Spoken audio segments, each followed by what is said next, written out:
శ్రీరామ్ సాగర్ గేట్లు ఎత్తడంతో ముగ్గురు సాధువులు వరదలో చిక్కుకున్నారు. నిజామాబాద్ జిల్లా మెండారం మండలం కుర్రు ప్రాంతంలో పశువుల ఆశ్రమంలో ఉంటున్న ముగ్గురు వరదలో చిక్కుకున్నారు. బాధితులను రక్షించేందుకు ఎన్డీఆర్ఎఫ్ బృందాలు రంగంలోకి దిగాయి.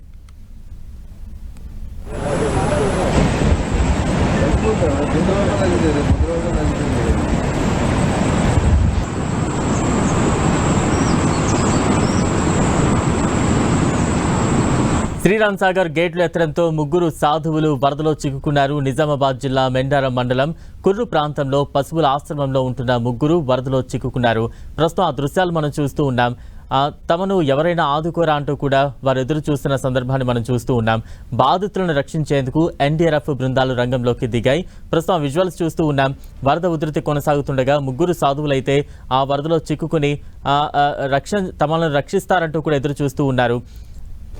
దానికి సంబంధించిన విజువల్స్ మనం చూస్తూ ఉన్నాం. ఇప్పటికే ఎన్డీఆర్ఎఫ్ బృందాలు వారిని క్షేమంగా ఒడ్డుకు చేర్చేందుకు రంగంలోకి దిగుతున్నాయి.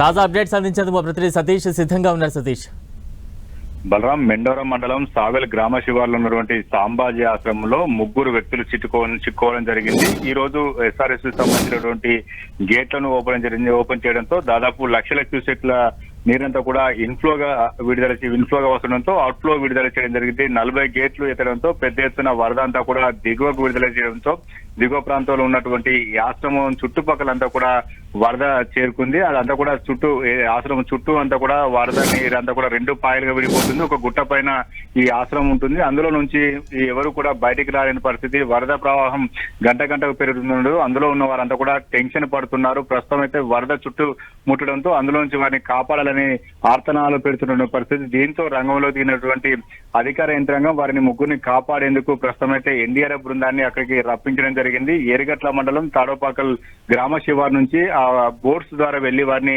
కాపాడే ప్రయత్నం చేయాలని చెప్పి రెస్క్యూ సిబ్బంది సిద్ధమవుతుంది. జిల్లా కలెక్టర్ కూడా ఆదేశించారు. పరిస్థితిని ఎప్పటికప్పుడు సమీక్షిస్తున్నారు. జిల్లా ఎస్పీ కూడా అక్కడికి చేరుకునే అవకాశం ఉంది. ప్రస్తుతం స్థానికంగా ఉన్నటువంటి పోలీసు అధికారులతో పాటు అక్కడ ఉన్నటువంటి అధికారులు ఏ రకంగానైనా వారిని బయటికి తీసుకురావాలని చెప్పి ఒక ప్రయత్నం మాత్రం చేస్తున్నారు. ప్రస్తుతం అయితే ఎన్డీఆర్ఎఫ్ బృందం అక్కడికి చేరుకుంది. బోట్ లో వెళ్లి వాళ్ళని కాపాడాలని చెప్పి భావిస్తున్నప్పటికీ ఆ వరద కొంత ఎక్కువగా ఉంది. దీంతో పాటు అక్కడ బండరాళ్లు ఎక్కువగా ఉండడంతో బోటు ముందుకు వెళ్తుందా లేదా అని ఒక సందేహాలు కూడా వ్యక్తమవుతున్నటువంటి పరిస్థితి. ప్రస్తుతం అయితే ఆశ్రమంలో చిక్కున్నటువంటి ముగ్గురు వ్యక్తులతో బయటికి వరద నుంచి కాపాడి బయటికి తీసుకొచ్చేందుకు ప్రయత్నాలు మాత్రం కొనసాగుతున్నాయి. బలరాం, సతీష్, అంటే ఆ ముగ్గురితో ఎవరితోటైనా మాట్లాడే ప్రయత్నం చేశారా? స్థానికులు కానీ స్థానిక అధికార యంత్రాంగం కానీ వారు ముగ్గురే ఉన్నారా? ఇంకా ఇతరులు ఎవరైనా ఉన్నారా? ఆశ్రమంలో స్వామీజీతో పాటు ఈ ముగ్గురు తరచూ రోజు వారంతా కూడా కూరగాయలు వారికి కావాల్సినటువంటి వంట సామాగ్రిని తీసుకొని రోజు ఆశ్రమంకి వెళ్లిపోతారు. ఈ రోజు కూడా ఆ క్రమంలో వెళ్లిపోయారు. అయితే ఒక్కసారిగా ఎస్ఆర్ఎస్ గేట్లు ఓపెన్ చేయడంతో వరద నీరు అంతా కూడా దిగువకు వచ్చి ఆ చుట్టుపక్కల ఉన్నటువంటి ప్రాంతం అంతా కూడా వరద పోటెత్తింది. అందులో నుంచి బయటికి రాలేని పరిస్థితి. వారు ఫోన్ ద్వారా మాత్రం